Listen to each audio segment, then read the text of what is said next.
তারপর আমি বলছি আপনাদের মহিলাদেরকে গিয়ে আজকে মেসেজটা দিয়ে দিবেন।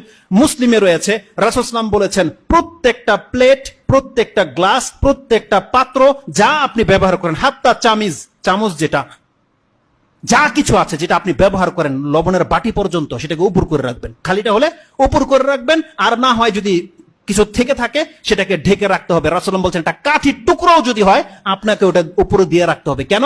রাসূলুল্লাহ বলছেন প্রত্যেক বছরে একবার আকাশ থেকে বালা মুসিবত নাজিল হয়। যদি কোনো পাত্র খোলা থাকে সেই পাত্রতে সেই ভাইরাস পড়ে যায় আর মানুষ আক্রান্ত হতে পারে। এই হাদিসটা মুসলিমে রয়ে গেছে। এজন্য তাদেরকে বলবেন সন্ধ্যা হলে ঘরের দরজাগুলোকে লাগিয়ে নিতে এবং হাত ধোয়া ছাড়া যেন কোনো কিছু স্পর্শ না করে। বাচ্চাদেরকে প্র্যাকটিসিং করাতে বলেন, আর প্রত্যেকটা খাদ্যের পাত্র সেটাকে ঢেকে রাখতে বলবেন। আপনাকে যদি একটা গ্লাস পানিও কেউ এনে দেয় সেটাকে বলবেন যে ঢেকে নিয়ে আসতে।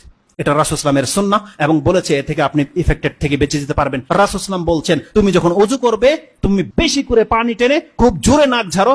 তার মানে কোনো ব্যক্তি সিয়াম নেই, রোজাদার নেই, তার মানে কতটা প্রেসার দিতে বলেছে এই ক্ষেত্রে যে পানি তোমার হলকে চলে যাক, এত বেশি তুমি পানি টানো এবং নাক ঝাড়ো, এটা একান্ত জরুরি। দ্বিতীয়ত রাসূল সাল্লাল্লাহু আলাইহি ওয়াসাল্লাম কি বলেছে, যখন কোনো ব্যক্তি ঘুম থেকে ওঠে সেজন্য তার হাতটাকে পাত্রে সরাসরি না ডুবিয়ে দেয়। কেন? কারণ তুমি জানো না রাতে তোমার হাত কোথায় ছিল।